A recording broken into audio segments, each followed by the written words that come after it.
इस देश के टीवी अखबार ने पहले आपको हिंदू मुस्लिम में लड़ाई करने की बात सिखाई। दिन भर जब तक जेनजी का आंदोलन नहीं हुआ था, इस देश के टीवी अखबार के लिए सबसे बड़ा मुद्दा था हिंदू मुस्लिम। इस देश के लोगों को हिंदू मुस्लिम में लड़ाया।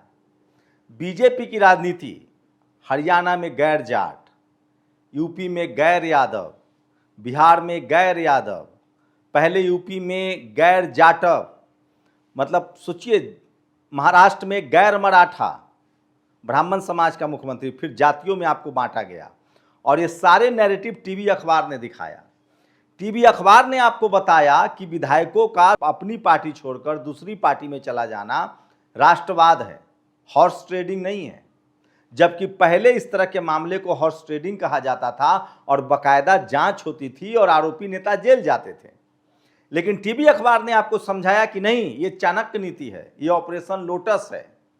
और जितने विपक्षी दल के नेता बीजेपी में जा रहे हैं वो सब के सब राम भक्त हैं, वो सब के सब दूध में धुले हैं। और वही नेता जब उन पार्टियों में थे, मतलब ममता बनर्जी की पार्टी भ्रष्टाचारी पार्टी थी, लेकिन उसके 20 सांसद बीजेपी में चले गए तो वो सब दूध के धुले हो गए। अजीत पवार जब विपक्ष में थे तो वो सबसे भ्रष्ट नेता थे, जब बीजेपी में जाकर डिप्टी सीएम बन गए तो अच्छे नेता हो गए। हेमंता बिस्वा शर्मा जब कांग्रेस में था तो वो सबसे भ्रष्ट नेता था, जब वो बीजेपी में चला गया तो असम का मुख्यमंत्री है और वो राष्ट्रवादी और राम भक्त हो गया। ये आपको टीवी अखबार ने अब तक समझाया और आपने समझा। लेकिन अब टीवी अखबार अपनी हदें पार कर गया है। आपने नहीं बोला, मिलेनियल्स ने नहीं बोला, एक्स ने नहीं बोला, मतलब इस देश के जो अंकल है वो नहीं बोले, दादाजी नहीं बोले, हमारे जैसे जो मिलेनियल्स हैं वो भी नहीं बोले। लेकिन गलती से एक जेनजी सड़क पे आ गया, अभिजीत दीप के, उसने देश भर के जेनजियों को और अल्फा को खड़ा कर दिया। तब अब टीवी अखबार आपको समझा रहा है कि ये जो आपके बच्चे हैं ये गालीबाज हैं, ये बदतमीज हैं, इन पर एफआईआर होना चाहिए, इन पर जो डंडे चले वो अच्छा है, इन पर जो पैलेट गन चले वो भी अच्छा है। ये सब आपको टीवी अखबार बता रहा है। सुधीर चौधरी कैंपेन चला रहे हैं इंडिया अगेंस्ट गालीबाज। आप सोचिए, जिस टीवी अखबार को यह दिखाना चाहिए था, मैं बता रहा हूं, राम मंदिर में समाजवादी पार्टी के सांसद हो या पूरा विपक्ष जो है राम मंदिर में चढ़ावा चोरी का मंचन कर रहे हैं, ये खबरें आपको नहीं दिखेगी। चलिए, ये तो विपक्षी दलों की राजनीति है, नहीं दिखाया, मान लीजिए। ये सड़क देख रहे हैं, ये 4700 करोड़ रुपए में लखनऊ कानपुर हाईवे बना था। नितिन गडकरी ने उद्घाटन किया। इसमें डिप्टी सीएम ब्रजेश मिश्रा और दूसरी डिप्टी सीएम केशव मौर्य भी थे, राजनाथ सिंह भी थे। आपको पता है ये सड़क 15 दिन में टूट गई। उससे भी बड़ी खबर, आपको पता है इसका कॉन्ट्रैक्टर कौन है? बीजेपी के एक सांसद हैं जैन साहब, उनका नाम है नवीन जैन। उनके भाई की कंपनी को इस सरकार ये टेंडर मिला था 4700 करोड़ रुपए का। यह खबर टीवी अखबार के लिए जरूरी नहीं है। 4700 करोड़ रुपए का हाईवे टूट जाए 15 दिनों में, यह टीवी अखबार आपको नहीं बताएगा। टीवी अखबार आपको क्या बता रहा है? आपका बच्चा क्रिमिनल है, गालीबाज है, प्रधानमंत्री को गालियां दे रहा है। और सोचिए, इस सरकार के समर्थक वकील उन बच्चों पर एफआईआर करा रहे हैं। ठीक कहा है अभिजीत दीपके ने कि जिस तरह से इन जेनजियों को परेशान किया जा रहा है, अभी तो धर्मेंद्र प्रधान का इस्तीफा हुआ है, क्या पता इस सरकार को इस्तीफा देना पड़े। सोचिए, आपके बच्चों को संसद में गालियां दी जा रही है, टीवी अखबार में उनको गालीबाज कहा जा रहा है। सोचिए, इसी देश के संसद में बीजेपी के सांसद ने गालियां दी एक सांसद को। इस देश के प्रधानमंत्री जर्सी गाय कह रहे थे किसी महिला को, 50 करोड़ की गर्लफ्रेंड कह रहे थे, ममता बनर्जी पर दीदी और दीदी कह रहे थे। तब टीवी अखबार ने आपको नहीं बताया कि ये संस्कारहीन है। खुद प्रधानमंत्री जेनजी के लिए आते हैं, लेकिन टीवी अखबार आपको बता रहा है, जिसने आपको हिंदू मुस्लिम में लड़ाया, जिसने बीजेपी को जातिवाद का फायदा दिलवाया, और अब वो आपके बच्चे को कह रहा है कि आपके बच्चे क्रिमिनल हैं और आप अपने बच्चे के खिलाफ हो जाइए। मतलब अब घर घर में झगड़ा करा रहा है। जबकि टीवी अखबार का क्या काम था? 4700 करोड़ रुपए में ये जो हाईवे टूटा है, जो बीजेपी के एक एमपी के भाई को ठेकेदारी मिली, उस पर खबर चलनी चाहिए थी। वो छोड़िए, उड़ीसा में मेडिकल कॉलेज के पीजी के एग्जाम का, पोस्ट ग्रेजुएट एग्जाम का पेपर लीक हो गया। एंट्रेंस का नहीं, एग्जाम का पेपर लीक हो गया। टीवी अखबार ये आपको खबर नहीं दिखाएगा। ये देखिए, ये सड़क है देहरादून का, वहां भी डबल इंजन सरकार है। 16 करोड़ की सड़क 16 दिन में टूट गई, पुल टूट गया। आपको पता है, एक महिला की अध्यक्ष है बीजेपी की, रुचि भट्ट, उनके जो पति हैं उनके पास ये टेंडर है। उनकी वो कंपनी जिसने ये 16 करोड़ की सड़क बनाई थी, उसका जो डायरेक्टर है वो बीजेपी के महिला नेता के पति हैं। आप सोचिए, ये सब चल रहा है। अरविंद नाम है उनका, अरविंद भट्ट। लेकिन ये टीवी अखबार आपको नहीं दिखाएगा। ये तो मैंने 2 एग्जाम्पल दिए हैं। ये टीवी अखबार जो आपको बता रहा है कि आपके बच्चे गालीबाज हैं, क्यों? जो सरकार पर तंज कर रहे थे। सोचिए, इस घर घर में अब लड़ाई कराई जा रही है। पहले हिंदू मुस्लिम लड़ाया, और वो छोड़िए, ये 3 नाम देखिए। सत्यम पंडित सरेआम आपके बच्चों को मारता है। ये टीवी अखबार के लिए खबर नहीं है। ये शख्स देखिए, इसका नाम है स्वतंत्र भारद्वाज। ये सरेआम देश की राजधानी दिल्ली के कनॉट पैलेस में लोगों को मारता है, घेर कर मारता है। ये खबर नहीं है टीवी अखबार में। इस शख्स को देखिए, ये कोई ठाकुर है, ये कई मामलों में अभियुक्त है, इसका सम्मान किया जा रहा है।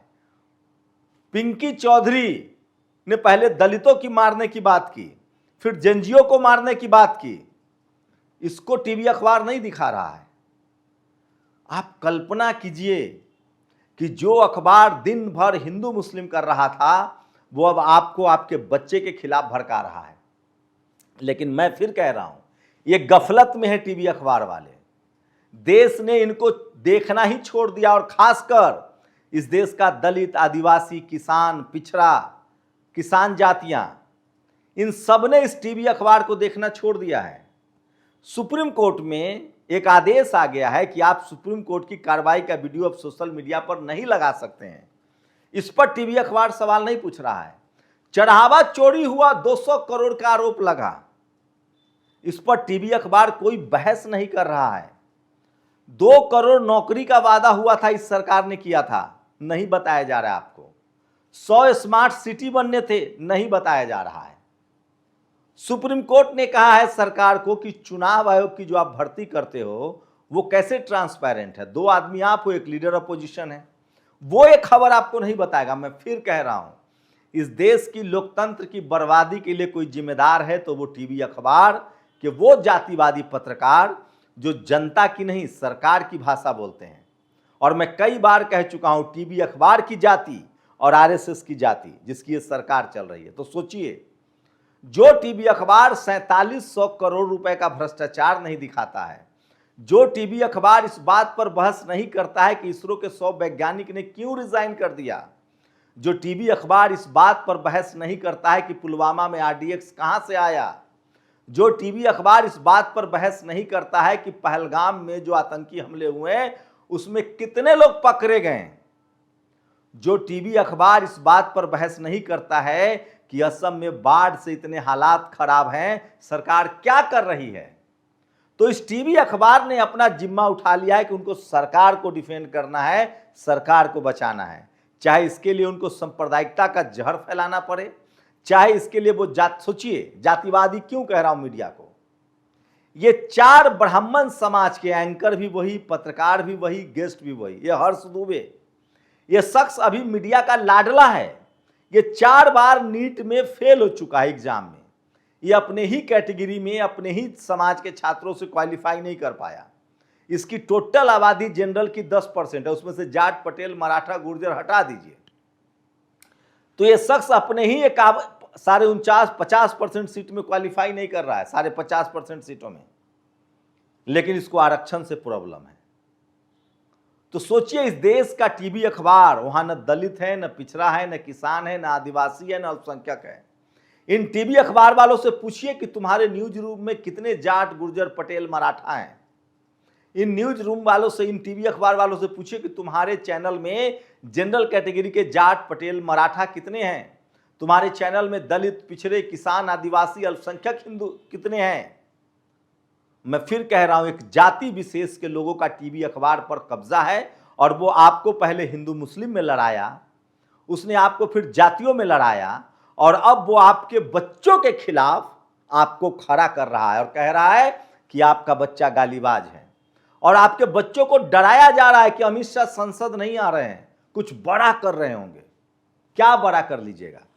अरे आप एफआईआर कर रहे हैं, जेल में डालिएगा, इससे बड़ा क्या हो सकता है? लेकिन मैंने जेएनजीओ से पूछा कि आपको डर नहीं लगता है, तो वो कहते थे कि बाहर जिंदगी और बदतर हो रही है, नौकरी नहीं है, शिक्षा नहीं है, चारों तरफ डर का माहौल है, पुल टूट जा रहा है।